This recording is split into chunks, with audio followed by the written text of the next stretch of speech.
Welcome to this program in the Our Finger Lakes History Series. I am Seneca County historian Walter Gable. This program deals with Harriet Tubman, with an emphasis upon her last 50 years of her life when she was living in Auburn, New York. Harriet Tubman is one of the giants of American history, a fearless visionary who led scores of her fellow slaves to freedom and battled courageously behind enemy lines during the Civil War. Although she was not literate, she was brilliant, shrewd, deeply religious, and passionate in her pursuit of freedom. Tubman led a remarkable life, one that her race, her sex, and her origins make all the more extraordinary. Harriet Tubman was known as the Moses of her people. Since she spent most of her life after 1859 in Auburn, New York, she is very much a part of the rich history of the Finger Lakes. Much of my presentation is based upon the Kate Clifford Larson biography of Harriet Tubman. Her 2005 biography was the first one written for an adult audience since about 1943, and as a result gives us much more than the partly fictionalized biography of Harriet Tubman that is so familiar to school children. Larson documents that Harriet Tubman, as a conductress on the Underground Railroad, personally brought about 70 individuals in approximately 13 trips to freedom. This is a number far less than the totals in other books and accounts. But Larson emphasizes that Tubman encouraged and inspired many other enslaved persons to decide to escape. Harriet Tubman was born about 1822, we're not sure of the year, to slave parents in Dorchester County, Maryland. Significantly, her parents were married, but they were owned by different white masters. When she was born, she was named Araminta and was known by the nickname Minty. She does not take on the name Harriet until 1844 when she marries John Tubman. You will note in these maps that Dorchester County is the portion of Maryland east of the Chesapeake Bay. This area of Maryland was commonly called the Eastern Shore. By the age of 6 or 7, Minty was being rented out by her white master to various neighbors to work as a domestic servant. At the age of 12, Harriet suffered an injury that would plague her the rest of the life. Without reading the whole text of this frame, basically the situation is Harriet happened to be in a store when into the store came both a fugitive slave, what we would call today a freedom seeker, and a slave catcher trying to apprehend this man. The slave catcher didn't find, apparently, the fugitive slave until he was basically fleeing. And so he hurled a metal object after him to hit him. Unfortunately, it didn't hit the escaping man slave. It hit Harriet on the side of the head. That injury brought her nearly to death, and for the rest of her life she was plagued with headaches and spells in which she would suddenly go silent for the rest of her life. It is rather incredible, I would say, that Harriet could even function, let alone accomplish the great things that she did as an adult. By 1840, Araminta was not a slave working on the plantation of her slave owner. Rather, it was more profitable for her slave owner to allow Araminta to hire herself out to work for others and pay her slave master, named Edward Brodus, a yearly fee. In other words, Brodus was making more return on his investment, that is, his ownership of Araminta as a slave, by allowing her to pay him this yearly fee than having her do any kind of work on the plantation, be it as a house servant or a worker out on the fields. Shown here is a book cover about young Harriet Tubman. I am not endorsing this book, merely using the cover to illustrate what Harriet might have looked like in her youth. Araminta Ross married John Tubman in 1844 and took on the name Harriet Tubman. The Harriet comes from her mother's first name. John Tubman was not an enslaved black. He was a free person of color, as the phrasing was at the time. In 1849, Harriet feared that she was going to be sold by her slave owner, so she chose to flee. When she returned in 1851 to get her husband to come back with her to Canada, she surprisingly found out he had remarried and that he would not leave with Harriet. Shown here is an image of the reward poster for the return of Harriet Tubman when she escaped in 1849 from her enslavement. Let me explain how this happened. In March of 1841, Edward Brodus, her owner, died, leaving his widow, Eliza Brodus, encumbered with debts. September 17th, Harriet and her two brothers, Ben and Henry, ran away, largely because Harriet had heard rumors that Eliza Brodus was going to sell her. This was the same day that Eliza Brodus petitioned the courts to allow her to sell Harriet's niece, Keziah Jolly Broley.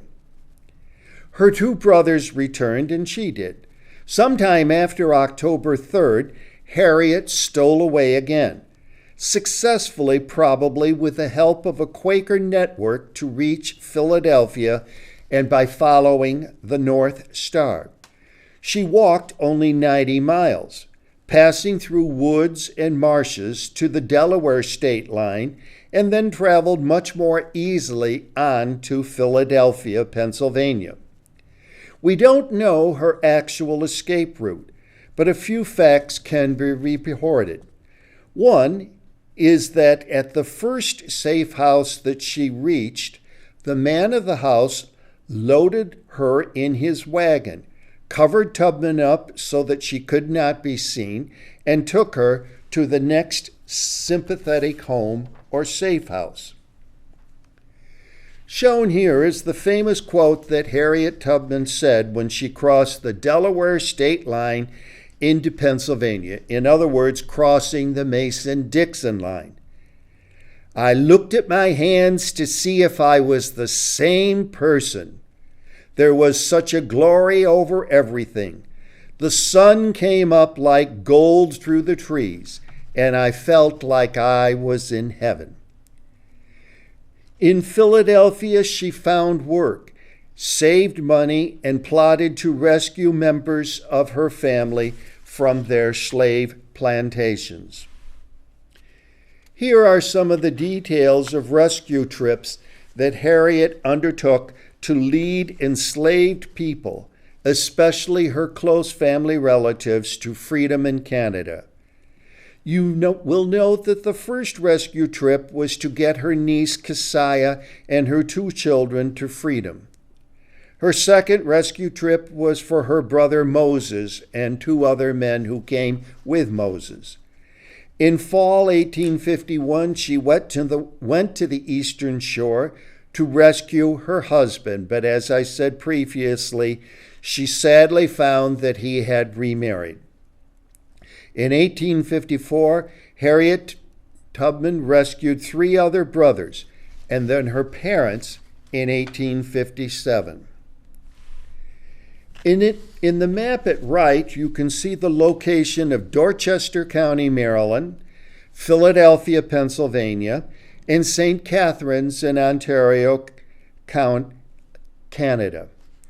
In the map at left, you can see the various routes that Harriet Tubman used to bring enslaved persons from Dorchester County on the eastern shore of Maryland to Philadelphia and then on to St. Catharines, Ontario, Canada. This is a famous saying attributed to Harriet Tubman. If you hear the dogs, the bloodhounds coming after the fugitive slave, keep going. If you see the torches carried by the slave catchers in the woods, keep going. If there's shouting after you, keep going. Don't ever stop, keep going. If you want a taste of freedom, keep going. Despite the hardships of a rescue trip, the escaping slaves had to keep going. Harriet Tubman was a very clever conductress on the Underground Railroad, even though she was not literate. As shown in this frame, she typically started a rescue escape on a Saturday night because it would be Monday morning before the slave-owning master could get to a print shop to have a reward poster printed, offering a reward for his escaped slave. She carried a gun with her, and if necessary to stop one of her escaping slaves from giving up, she would threaten to use the gun on that passenger. The last item shown refers to an incident in which she overheard some men reading her wanted poster. She quickly pulled out a book and covered her face and pretended to be reading it. At least one account of this incident said that had the men looked closely, they would have realized that Harriet was holding the book upside down. No wonder she was so successful in each of her rescue missions, never losing a single passenger. As Harriet Tubman became successful in her rescue trips, her fame spread. There are reports that she personally conducted 300 enslaved persons to freedom. But Kate Clifford Larson, as I said earlier, said it was probably only about 70 persons in 13 rescue missions. Nevertheless, Larson says that lower figure does not diminish the significance of Tubman as a conductor on the Underground Railroad. The quote at the left is something that Harriet frequently boasted, that she was the conductor of the Underground Railroad for 8 years and she never lost a single person. The picture at right was taken by a professional photographer in Auburn, New York, circa 1868. It is the earliest documented known photograph of Harriet Tubman. It was taken by Benjamin F. Powelson in Auburn. The photo was purchased for $161,000 in 2017 by the Library of Congress and the National Museum of African American History and Culture at an auction at the Swan Galleries. It was a part of a photo album of Emily Howland of nearby Sherwood, New York. Sherwood, New York is located about 4 miles east of Aurora. That purchase price of $161,000 is the highest ever paid for any African American photograph in the history of the Swan Galleries, and possibly the highest price ever paid for a photo of a woman.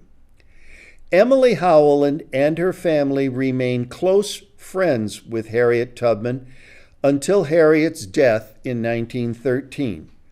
The photo was a classic carte de visite photo, a common form of photo made popular during the 1860s. It measured about 2¼ by 3½ inches. Harriet Tubman became well known as the Moses of her people because of her efforts as a successful conductor of the Underground Railroad on these various rescue efforts. The analogy to the real Moses in the Old Testament of the Bible is rather obvious. He led the Hebrews to freedom from Egypt, and she led enslaved persons from the eastern shore of Maryland to freedom in St. Catharines, Ontario, Canada. The historic marker shown at bottom left is in Auburn, New York, and refers to her serving these Underground Railroad efforts. The historic marker shown at bottom right is in the area of Maryland where Minty Ross fled to gain her own freedom and then returned to on various rescue efforts to bring other enslaved persons, including relatives, to freedom. In April 1858, Tubman was introduced to the abolitionist John Brown, an insurgent who advocated the use of violence to destroy slavery in the United States. Although she never advocated violence against whites, she agreed with his course of direct action and supported his ultimate goals. Like Tubman, Brown spoke of being called by God and trusted the divine to protect him from the wrath of slaveholders. She, meanwhile, claimed to have had a prophetic vision of meeting Brown before their actual meeting. Thus, as he began recruiting supporters for an attack on slaveholders, Brown was joined by General Tubman, as Brown called her. Her knowledge of support networks and resources in the border states of Pennsylvania, Maryland, and Delaware was invaluable to Brown and his planners. Although other abolitionists like Douglas did not endorse Brown's tactics, Brown dreamed of fighting to create a new state for freed slaves and made preparations for military action. He believed that after we began this first battle, slaves throughout would rise up and carry out a rebellion across the slave states. He asked Tubman to gather former slaves then living in present-day southern Ontario, Canada, who might be willing to join his fighting force, which she did. On May 8, 1858, Brown held a meeting in Chatham, Ontario, where he unveiled his plan for a raid on Harper's Ferry, Virginia.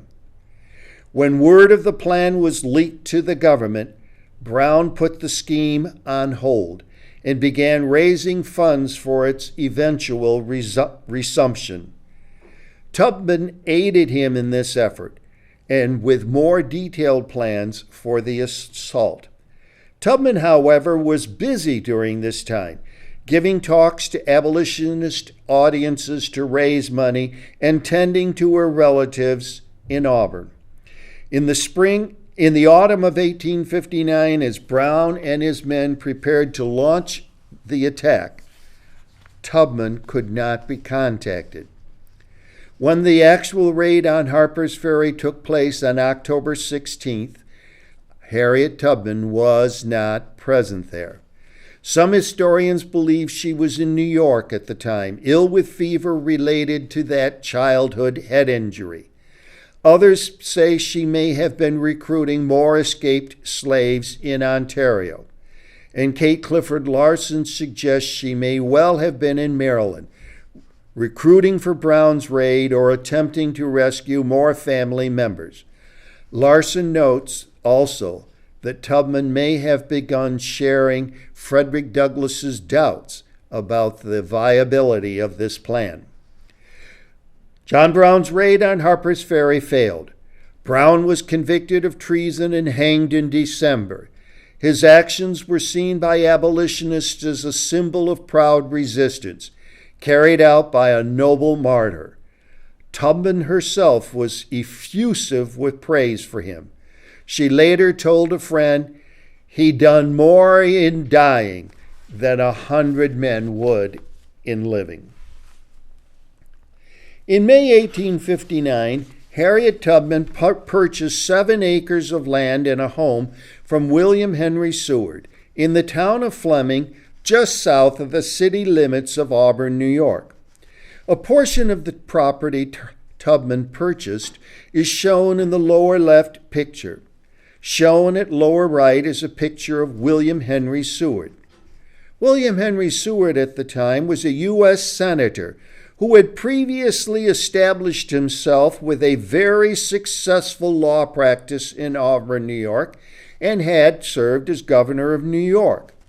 Seward was a prominent anti-slavery advocate, and he and his wife Frances used their home as a safe house or station on the Underground Railroad.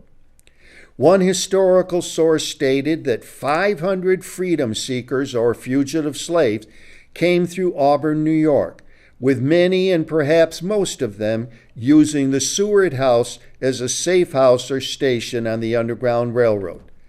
So it was natural that Seward would be willing to help Harriet Tubman acquire some of his property. Harriet wanted property somewhere in upstate New York to relocate her aged parents from the colder climate in St. Catharines, Ontario, Canada. Harriet obtained the property from Seward for $1,200 by making yearly payments. Shown in the center is the statue of Harriet that stands just outside the entrance to the New York State Equal Rights Heritage Center and Auburn Visitor Center at 25 State Street.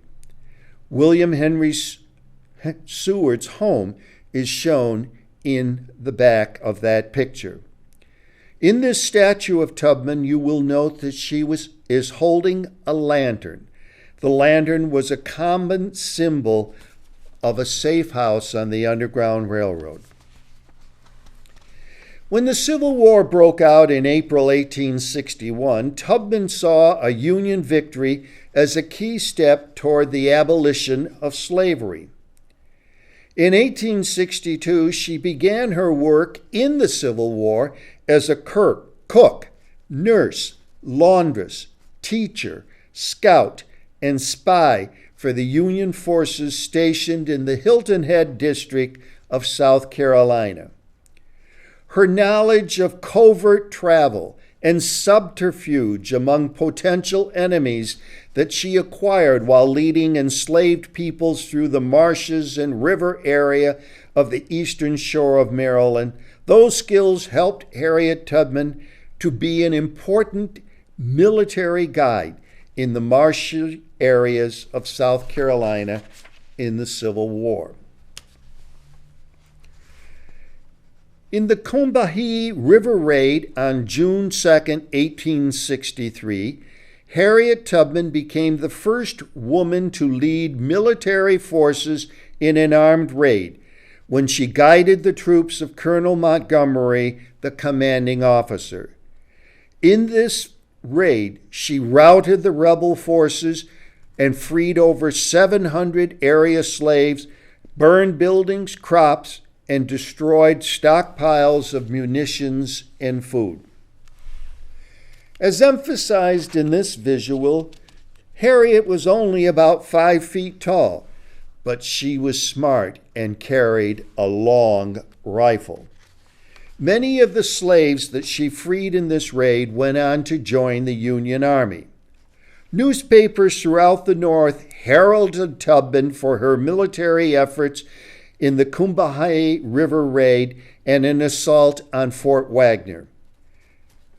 For the last 2 years of the Civil War, however, she continued to work for the Union forces, tending to newly liberated slaves, scouting into Confederate territory as a spy, and nursing wounded soldiers in Virginia.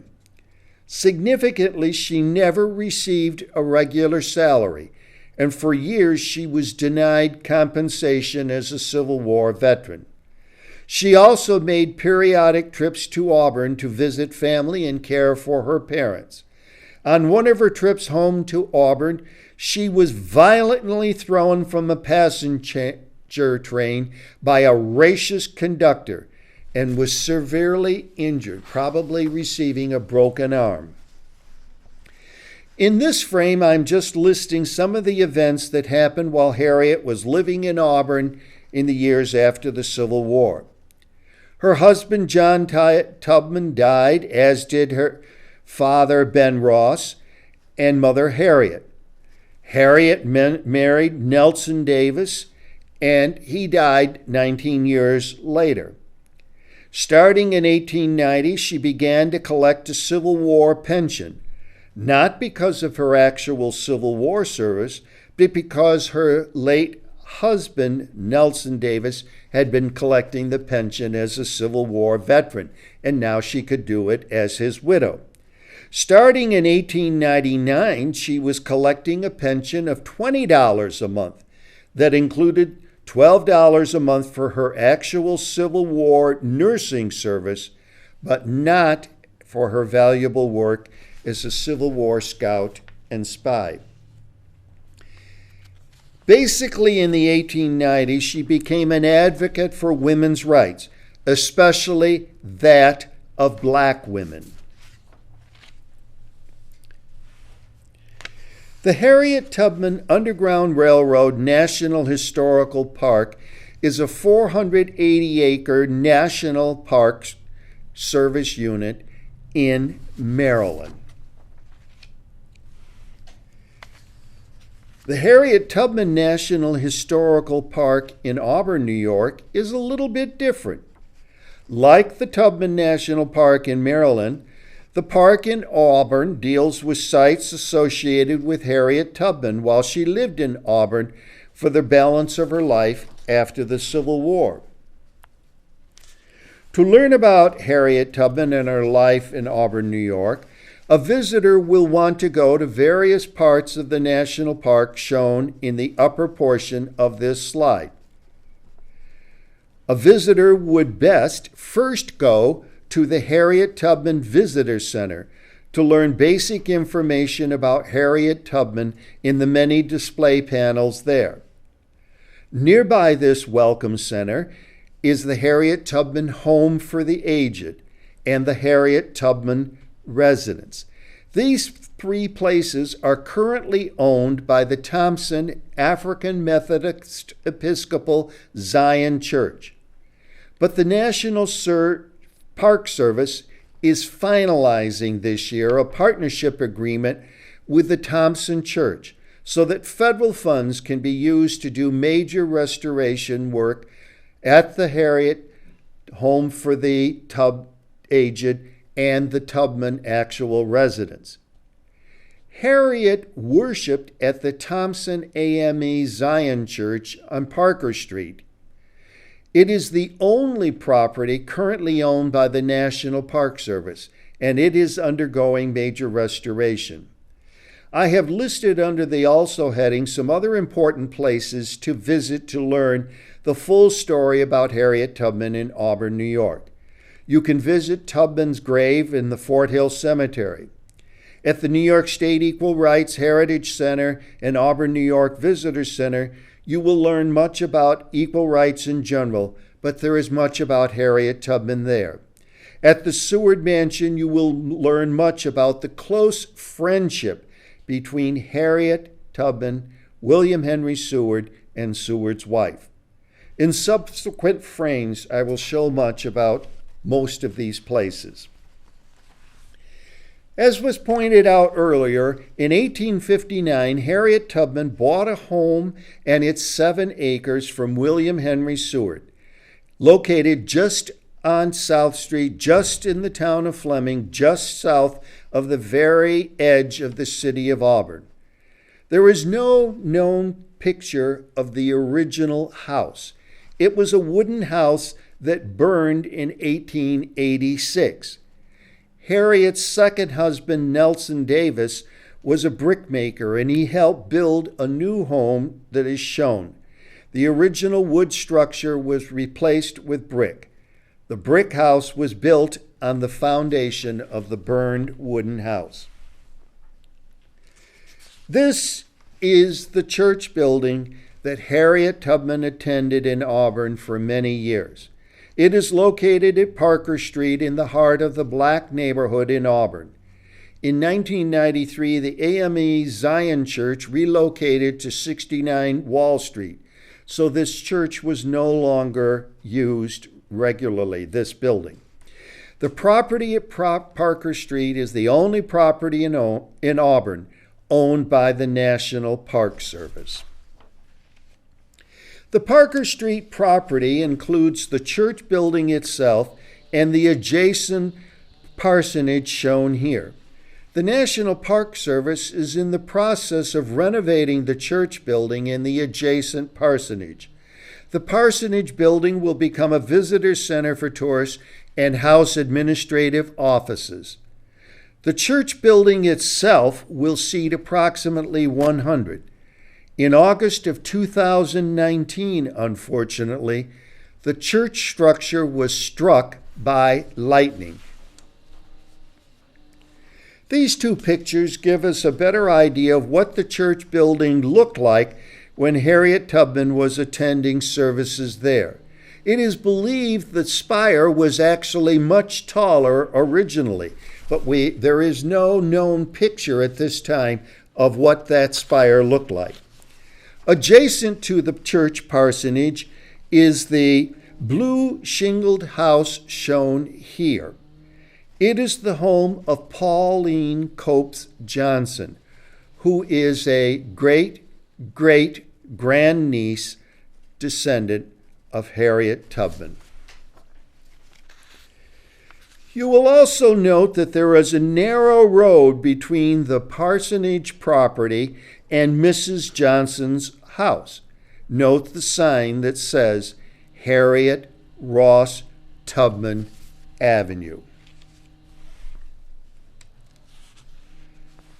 When Harriet was in her mid-70s, in 1896, she purchased at auction a 25-acre parcel of land with numerous structures, which was adjacent to her residence property. Her hope was to establish the Tubman Home for Aged and Indigent Negroes, to carry on her work after she was gone, of caring for the old and poor in her community. She had been providing room and board for some such people in her small home residence. One of these was the blind woman, Sarah Parker. Shown here is a picture of the Home for the Aged on the property that she purchased. She named this building John Brown Hall. The building no longer stands today, but was located on the very eastern edge of the property that she bought. When she was unable to raise funds necessary to open the facility, Tubman deeded that 25-acre parcel of property to the African Methodist Episcopal Zion Church in Auburn, in exchange for their agreement to open and operate the Tubman Home for the Aged and Indigent Negroes. The facility operated from 1908 until the early 1920s. Tubman herself became a patient, staying in a structure on the property called John Brown Hall, which was used as the infirmary and main dormitory until her death.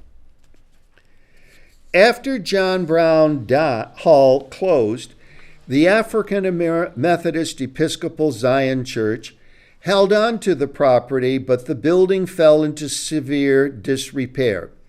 In 1953, the AME Zion Church rebuilt one structure and opened it to the public as a museum, preserving the humanitarian vision of its founder, Harriet Tubman. The building shown is a restoration of this second building, which is known now as the Tubman Home for the Aged and Indigent Negroes. This is a bed set that was in the residence of Harriet Tubman. Harriet Tubman may well have slept on this bed. It is today in that Tubman Home for the Aged. Harriet used this sewing machine, which is also in the Tubman Home for the Aged. This is a commonly used photo of Harriet Tubman. The colorized version is shown on the left. At right, you see the same photo on the front of the brochure that the National Park Service provides to visitors today to the Tubman Park in Auburn. In this photo, 1887, Harriet is shown standing at the very left. Standing next to her is Gertie Davis, the young girl that Harriet and Nelson Davis adopted. Seated in the white shirt and holding a stick is Harriet's second husband, Nelson Davis. The others are Lee Cheney, Pop Alexander, Walter Green, Sarah Parker, and Dora Stewart. This is another photo of Harriet Tubman circa 1908. Shown here is a 1911 photo of Harriet Tubman. In the 1880s, she had brain surgery in Boston in hopes that it would alleviate some of the pains in her head that she had suffered from since being unfortunately hit in the head with that metal object at the age of 12. By 1910, she was wheelchair-bound. In 1911, she was so frail that she became a resident of the John Brown Hall for the Aged. The New York Age newspaper reported in June 1911 that Harriet, quote, was taken to the home last Thursday ill and penniless. There were many organized efforts to raise funds to support her there. She is wearing a shawl that was given to her by Queen Victoria. This is a collage of photos of Harriet Tubman. All capture her essence of determination. Before her death, she told friends and family surrounding her deathbed, quote, "I go to prepare a place for you." She died of pneumonia March 10, 1913. It is unclear just how old she was then, because it's unclear what was the year of her birth. Kate Clifford Larson says she was 91 at the time of her death. The picture at top right shows Harriet's casket inside the AME Zion Church. The picture at bottom right shows her casket coming out from the AME Zion Church following the service there. On the morning of March 13th, several hundred Auburnians and dignitaries from out of town attended a service held at the Tubman home. Later that afternoon, her body was taken to the AME Zion Church, where hundreds more came to view her body and pay their last respects. A final service at the church was followed by eulogies by various church and local dignitaries. The medal given to her by Queen Victoria was placed in the casket, and in her hands was a crucifix. She was buried March 13th at Fort Hill Cemetery in Auburn, next to her brother William and his son William Jr. and Emma Stewart.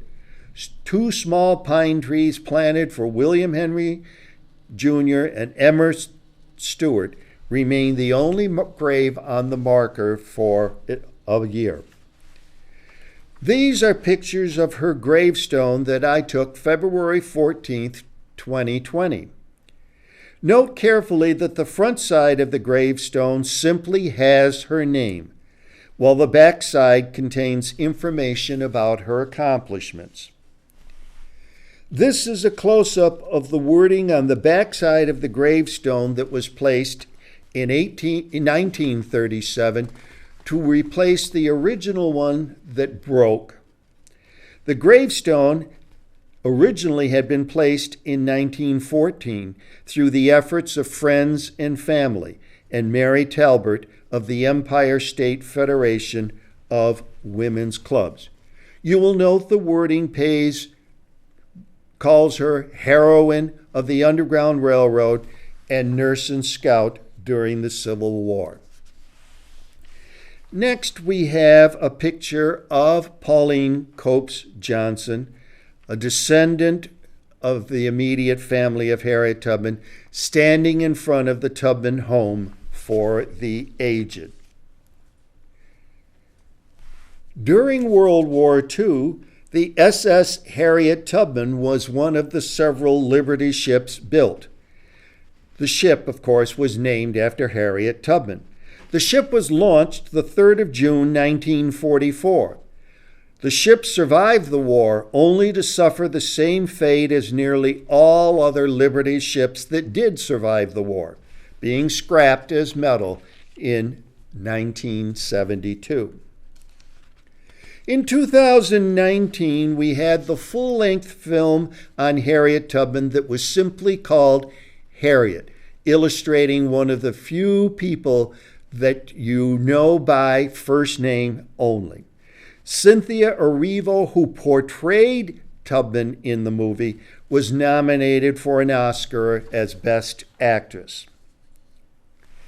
This frame shows how the outfit worn by Harriet Tubman, actress in the movie, at right, corresponds so closely to that CDV photo of Harriet Tubman that was purchased by the Library of Congress and the Museum of African American History and Culture. Kate Clifford Larson was the historian who was the consultant for the making of this movie. There were plans to have an image of Harriet Tubman replace the image of Andrew Jackson on the current $20 bill.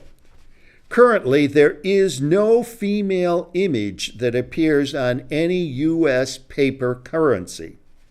Shown here is what the New York Times says was the preliminary design for this new $20 bill. However, in June 2019, Secretary of the Treasury Steven Mnuchin announced that the design would be delayed for 6 years and might not include a likeness of Harriet Tubman. There is speculation that Mnuchin made this decision to avoid the embarrassment of President Trump vetoing the plans if they went seriously forward, since after all, President Trump, according to the New York Times, is a big admirer of Andrew Jackson. I leave you with this quote from Harriet Tubman. "Every great dream begins with a dreamer. Always remember you have within you the strength, the patience, and the passion to reach for the stars to change the world." I hope you have enjoyed this program and have learned much about Harriet Tubman, especially the last years of her life in Auburn, New York.